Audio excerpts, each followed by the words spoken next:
Dans cette nouvelle vidéo, je vais m'intéresser au titre de roman. Je vais vous dire comment choisir son titre et peut-être même comment éviter de bloquer dessus.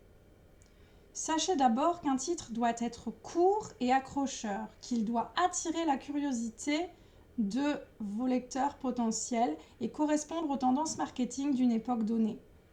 Il doit aussi être associé à un genre littéraire spécifique.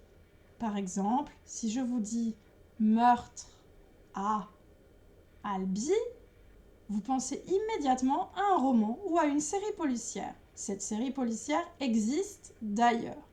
Elle est déclinée dans de très nombreuses villes de France.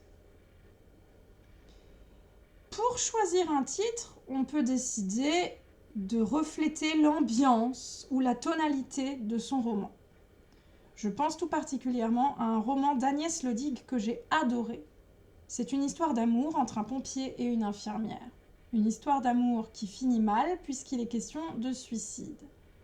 L'héros, le héros ou l'héroïne en l'occurrence, part avec son cher et tendre. Et le roman s'intitule « Part avec lui », en l'occurrence « Partir au paradis ».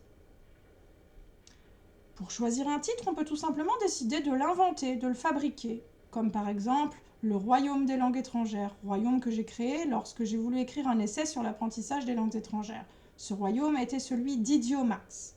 Idiomax, idiome, le mot un peu littéraire pour désigner les langues. Un titre peut s'imposer à nous, il peut nous venir comme un flash et dans ce cas, on ne peut pas faire autrement que de le choisir. Un titre peut correspondre au message que l'on veut véhiculer, à notre intention profonde. Je pense tout particulièrement au titre de mon tout premier roman, Vivre pour de bon. Luna, mon héroïne, est illettrée. Tout au long du roman, elle apprend à lire avec des méthodes bien spéciales, elle se libère de ses chaînes et à la fin du roman, elle accède à l'information et elle peut enfin vivre sa vie pour de bon. Pour titrer un roman, on peut choisir une formule et décider de se l'approprier en la déformant peut-être un petit peu. C'est ce qu'a fait Aurélie Vallogne au début de sa carrière lorsqu'elle a choisi d'associer chacun de ses romans à une expression argotique bien connue. Son premier roman raconte l'histoire d'une personne âgée très gronchon et tout le monde connaît l'expression « il ne faut pas pousser mémé dans les orties ». Aurélie Vallogne l'a raccourci un peu en disant « mémé dans les orties ». Cette formule, elle ne doit jamais être très longue, mais elle peut être aussi très évocatrice, comme par exemple pour le premier roman de Raphaël Giordano qui nous dit « Ta deuxième vie commence quand tu comprends que tu n'en as qu'une ». Voilà, je pense ne rien avoir oublié d'important.